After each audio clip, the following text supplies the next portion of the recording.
Saudações, eu sou Abílio Pacheco, vou conversar hoje com vocês sobre a análise de poema, especificamente sobre campos semânticos ou campos sêmicos, que são na verdade campos de significação. Existem outras coisas importantes ao estudar poesia, mas hoje eu vou falar sobre esse aspecto específico. Mesmo assim, eu ainda vou me referir aos outros aspectos durante esta exposição.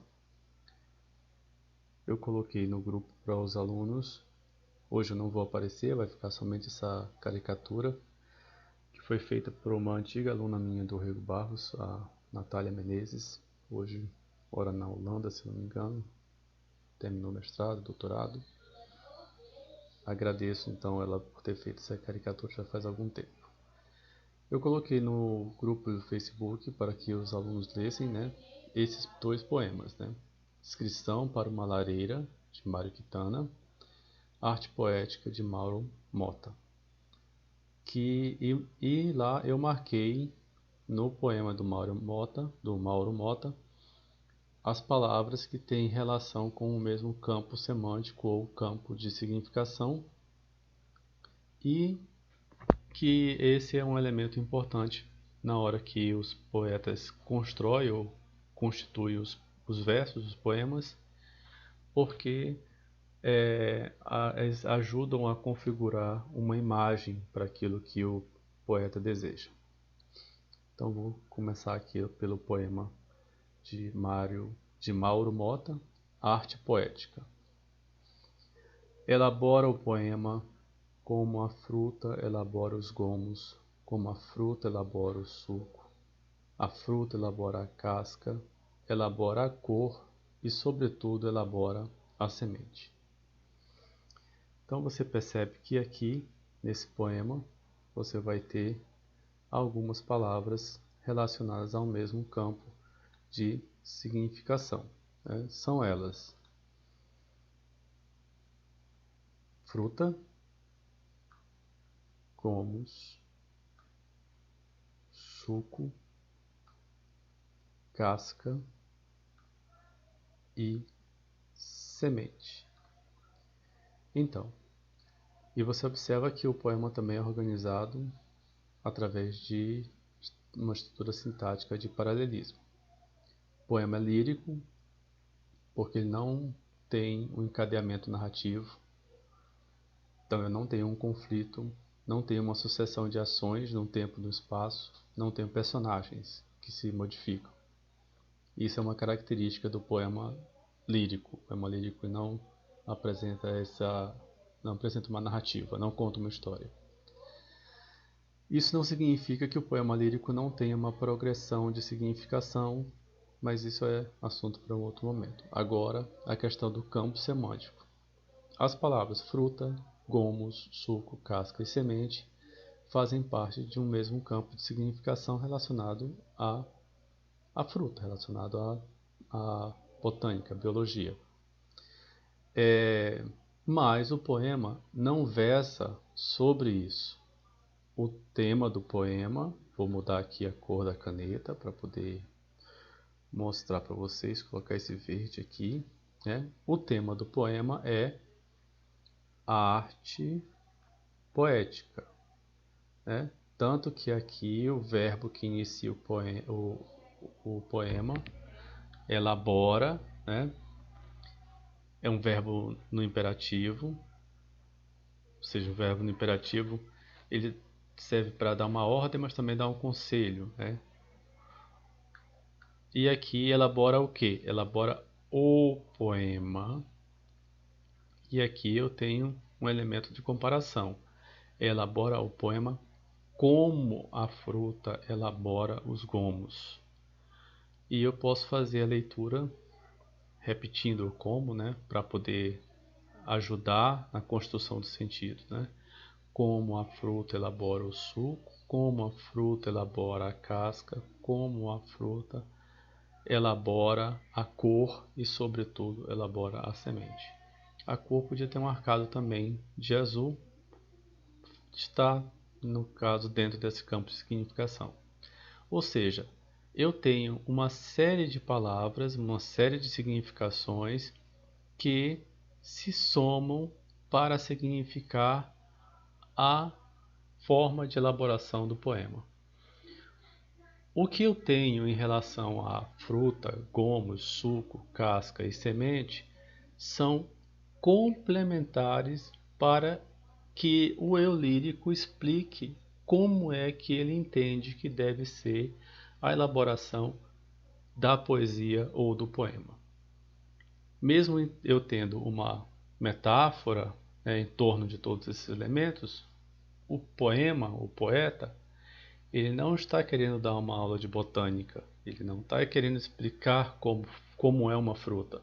Ele está querendo aproveitar o conhecimento que ele tem e que coincide com o repertório do leitor para ele explicar o poema. Bom, afinal de contas, tentando transformar essa arte poética, né, essa orientação de como escrever poema, afinal de contas, para este eu lírico, como deve ser a tarefa de elaborar o poema? Afinal de contas, como é que a fruta elabora os gomos, o suco, a casca e a semente? Bom, eu poderia dizer naturalmente, sem esforço, sem nenhum procedimento artificial. Eu poderia dizer também que, e aí eu precisaria pensar, afinal de contas, eu tenho que criar uma imagem mental para a fruta. Então eu vou pensar uma melancia, não, porque melancia não tem gomo. Abacate também não tem gomo. Então eu crio uma imagem mental para uma fruta que seja a laranja, tangerina, né, mexerica, morgote, limão. Então eu tenho esse conjunto de frutas, né, que tem esses elementos todos, né? A casca, a cor, a semente. Isso significa então que além de pensar na preparação do poema como algo que tenha naturalidade, suavidade, que saia sem tanto, né, esforço, o poeta também está sugerindo a ideia de que o poema ele tem as suas divisões, ele tem as suas partes diferentes de composição. Por isso, o poema precisa também ser elaborado obedecendo cada uma dessas coisas, cada uma dessas partes. É preciso entender como se faz o poema para poder construí-lo. Mesmo que seja um poema livre, um poema que não precisa pensar em métrica, como é o caso desse. E o final, né? Então, elabora sobretudo, a professora Alessandra comentou lá no grupo do Facebook, que aqui eu tenho um exemplo muito forte do enjambement, ou do encadeamento, que eu tanto posso ler de uma vez, né, sobretudo, como pensar no sobre, acima de tudo, né? O mais importante de todas as coisas. O poema também precisa ser elaborado como a fruta elabora a semente. Ou seja, o poema ele é também algo para ser seminal, ser algo a ser colhido e transformado em outras coisas. O poema não se encerra em si, ele sempre vai deixar algo para o futuro. Daí a ideia de semente, algo que tem a possibilidade de multiplicação. Então o poema é frutífero, né, digamos assim. A arte poética de Mauro Mota tem esse conjunto de palavras, de significações, por isso digo que ele trabalhou, ele escolheu um campo semântico para poder explicar o que é a poesia. Agora vejamos o poema de Mário Quintana, Inscrição para uma Lareira. Mário Quintana. A vida é um incêndio, nela dançamos salamandras mágicas. Que importa restar em cinzas se a chama foi bela e alta? Em meio aos touros que desabam, cantemos a canção das chamas. Cantemos a canção da vida na própria luz consumida. Então nós temos aqui este poema de Mário Quintana, e você pode perceber que também tem um jogo de leitura interessante, marcado a cada 2 versos, né? São 2 estrofes apenas, é um sexteto e um dístico, mas é como se nós estivéssemos lendo 4 dísticos, principalmente os 3 últimos pares de versos.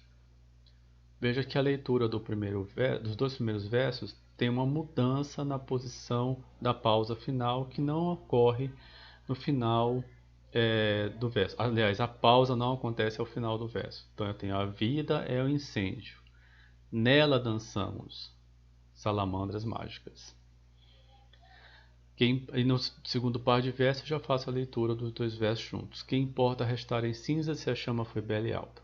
Bom, vamos para os campos semânticos ou campo de significação. Vou pegar essa imagenzinha aqui e colocar do lado de cá. Eu acho que eu tinha pensado nesse espaço para colocar uma foto do Mário Quintana, mas agora já estou gravando. Eu nem falei quem era Mauro Mota no outro poema e nem vou falar quem é o Mário Quintana aqui. Por que não é importante? Sim, pode ser. Se você estiver num concurso de poemas avaliando, a sua escola resolve fazer um concurso de poemas, os alunos se inscrevem falseando, não botando um pseudônimo, que normalmente é o que acontece nos concursos de poema. Você vai precisar saber quem é o autor para poder avaliar o poema? Não. Muitas vezes a gente também pode fazer essas leituras dos textos prescindindo, né, desses dados de quem era o autor, onde viveu, onde morreu. Muitas vezes isso é essencial, mas em muitas situações nós vamos poder fazer leitura de poema sem isso. Bom, vamos aos campos semânticos, né? Coloquei aí pro lado de lá, minha carinha, feita pela Natália Menezes. Marcar aqui. Vou começar com o azulzinho marcando os campos semânticos. Bom, esse poema eu coloquei para que a gente perceba que nós podemos ter no mesmo poema mais de um campo semântico. Um poema grande pode ter 4, 5, 6 campos semânticos que gravitam dentro dos temas principais, né? Lembrando, um poema, né, não diz o que está escrito nele, mas diz a outra coisa que nós temos que procurar entender que está escrito ali. Não é o que o poeta quis dizer, mas o que ele disse de fato, né? Então vejamos. Bom, um elemento importante, eu deveria ter comentado isso lá no texto do Mauro Mota, é o título. Então eu tenho inscrição para uma lareira. Eu começo por aqui, olha. Tudo que estiver relacionado, né? Lareira, incêndio, cinzas, chama, chama de novo, luz consumida, porque o que consome a vida é o viver. Uma vela apagada não se consome. Eu tenho praticamente uma palavra por verso relacionado a esse campo semântico até aqui, né? Mas eu posso perceber que este aqui também tem a ver, né? Quem já fez fogueira de São João sabe que na medida que está queimando, a madeira vai caindo. Não é muito óbvio, mas eu tenho salamandras mágicas, que é um elemento importante para esse texto, que tem a ver com fogo, porque as salamandras, elas é uma espécie de réptil, tem a fama de de ter propriedades mágicas, entre elas resistir ao fogo. Não é muito óbvio, mas está aqui junto com todas essas outras palavras relacionadas a fogo, então eu vou marcar ela também. E eu tenho aqui a palavra vida, que eu vou até mudar o tom do azul, colocar um azulzinho aqui diferente, né? Da vida, aliás, somente vida, vida. Porque vida tem a ver com esse conjunto de significações aqui? Porque aqui eu tenho uma espécie de metáfora em paralelismo. Então eu tenho cantemos a canção das chamas, e no verso seguinte, que é um verso de outra estrofe, eu tenho cantemos, olha o paralelismo, né? Cantemos, tem uma setinha aqui, cantemos a canção da vida, das chamas em cima e da vida embaixo. Esse paralelismo ele não é apenas sintático, ele não é apenas repetindo as palavras, né? Sujeito oculto, nós, né?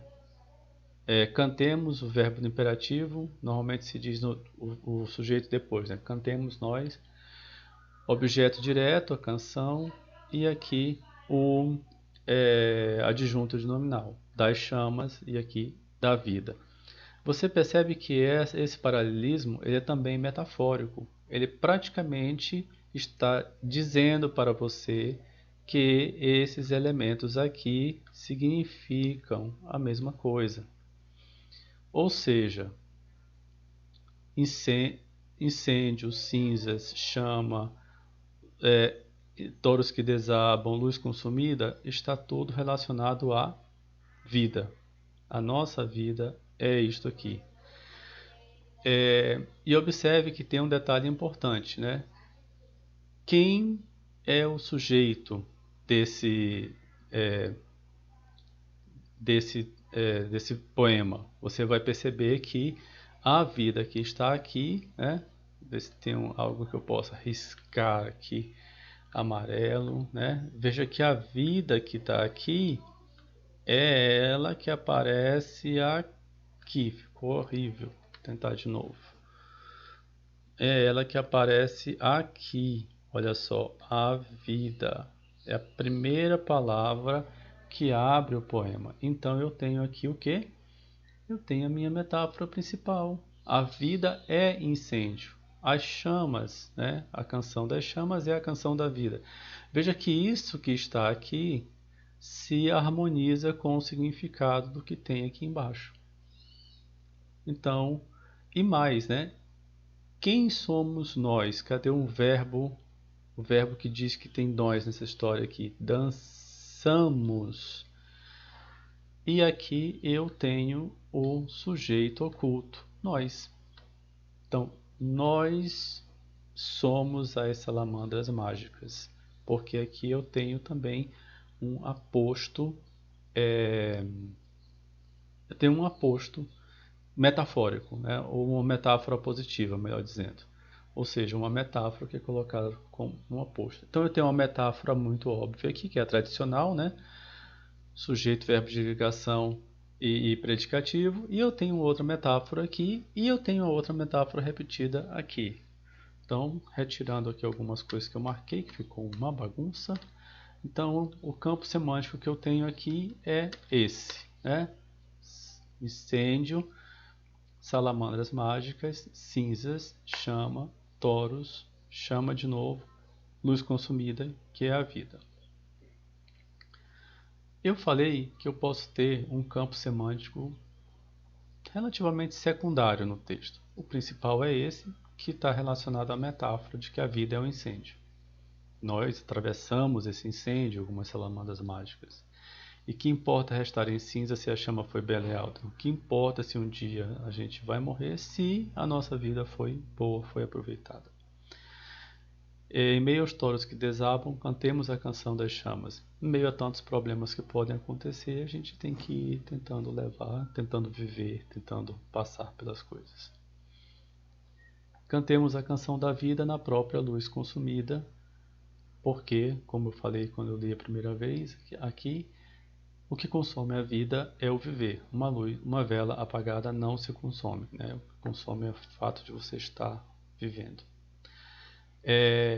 Os poemas de Mário Quintana, eles são ótimos para as pessoas que estão começando a trabalhar com leitura de poesia. Mário Quintana aparece muito em livros de primeiro ou quinto ano, porque são poemas que podem ter uma leitura profunda, mas também são poemas que podem ser interpretados de uma maneira muito rápida, muito direta, como eu fiz aqui, praticamente transformando as metáforas de cada par de versos numa uma frase denotativa. Bom, vamos então à metáfora, a outra metáfora que aparece no poema, ou no caso, é um campo semântico que aparece no texto e que ele é relativamente secundário, mas ele está aqui e nós vamos falar dele também, né? Então, qual foi a cor? Acho que amarelo tá bom. Amarelo, né? Também vamos buscar isso no título. Até esqueci de comentar, né? Inscrição para uma lareira, né? Lareira. Quem é a lareira? O que é a lareira? Somos nós que vivemos, né? Então eu tenho o que? Inscrição. Eu tenho algo que foi inscrito para uma lareira, né? Então eu tenho aqui algo relacionado a um campo semântico da escrita, né? Da produção, de algo que é feito, né? Lembro que a poesia tem esse sentido, né? De algo que é produzido. Então eu tenho inscrição e eu vou ter aqui pelo meio, eu vou ter cantemos, cantemos, canção, canção. E já que nós estamos, né, nesse campo semântico aqui, professor, mas por que canção tem a ver com o campo semântico de inscrição? Porque o poeta sempre vai chamar o seu poema de canção. Para o poeta, o seu poema é uma canção. Escrever poemas é compor uma canção. Ler um poema, declamar um poema é cantar uma canção. E por causa desse elemento importante para a poesia, que é a melopeia, né, segundo Ezra Pound, ou seja, a melodia, a música é importante para a poesia. Então, relacionado a isso, eu também tenho dançamos, né? Dançamos. Então, está aqui, né, ou estão aqui, os dois campos semânticos que cooperam, que aparecem nesse pequeno poema de Mário Quintana e que tem muita coisa a dizer para a gente, tá? É isso aí, muito obrigado e daqui a pouco eu talvez faça a leitura e interpretação de mais algum poema.